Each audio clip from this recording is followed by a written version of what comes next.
তীব্র জ্বালানি সংকটে যখন টালমাটাল গোটা বিশ্ব আর লাগামহীন তেলের দামের ঊর্ধ্বগতিতে যখন বিপর্যস্ত বিশ্ব অর্থনীতি, ঠিক তখনই এক ভিন্ন বাস্তবতার অপূর্ব উদাহরণ তৈরি করেছে লাতিন আমেরিকার দেশ ব্রাজিল।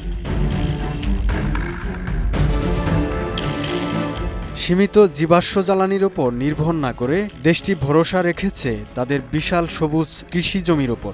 মিষ্টি আখের রস থেকে তারা উৎপাদন করছে বিপ্লবী জ্বালানি, যা দিয়ে চলছে দেশটির বিপুল সংখ্যক যানবাহন।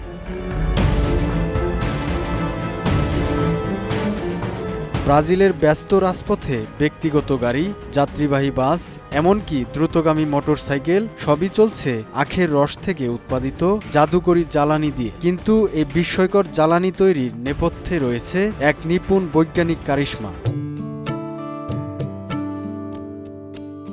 প্রথমে বিশাল আখক্ষেত থেকে পরিপক্ক আখ কেটে আনা হয় কারখানায়। সেখানে শক্তিশালী রোলারের মাধ্যমে মাড়াই করে বের করা হয় স্বচ্ছ মিষ্টি রস।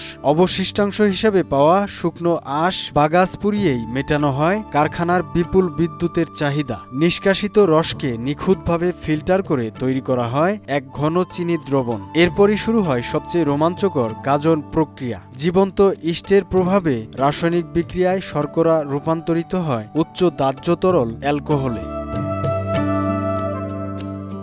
এই জটিল প্রক্রিয়া শেষে পাওয়া তরলকে বিশালাকার স্টিল টাওয়ারে পাতন করা হয়। অত্যাধুনিক মলিকুলার সিপ প্রযুক্তির মাধ্যমে অবশিষ্ট জলীয় অংশটুকু দূর করে তৈরি করা হয় শতভাগ বিশুদ্ধ নির্জল ইথানল।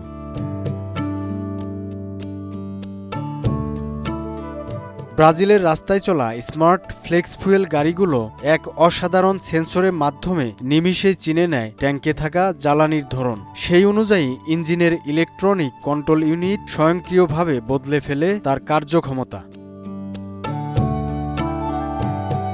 যদিও ইথানলের শক্তির ঘনত্ব প্রচলিত পেট্রোলের তুলনায় কিছুটা কম, তবুও এর বিরাট সুবিধা হল কার্বন নিঃসরণ প্রায় 90% কমিয়ে আনা। অর্থনৈতিকভাবেও এটি ব্রাজিলের জন্য অত্যন্ত লাভজনক। বর্তমানে পাম্পগুলোতে প্রতি লিটার ইথানল মিলছে মাত্র 112 টাকায়। এই স্বল্প মূল্য আর স্বনির্ভর উৎপাদন ব্যবস্থার কারণে ব্রাজিল আজ আমদানি নির্ভর জ্বালানির চরম চাপ থেকে সম্পূর্ণ মুক্ত।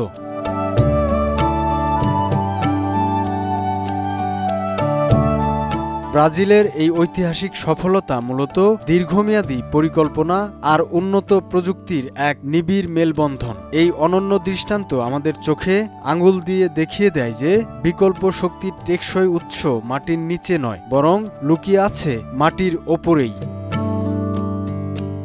ওসমান খান আকাশ, সময় সংবাদ।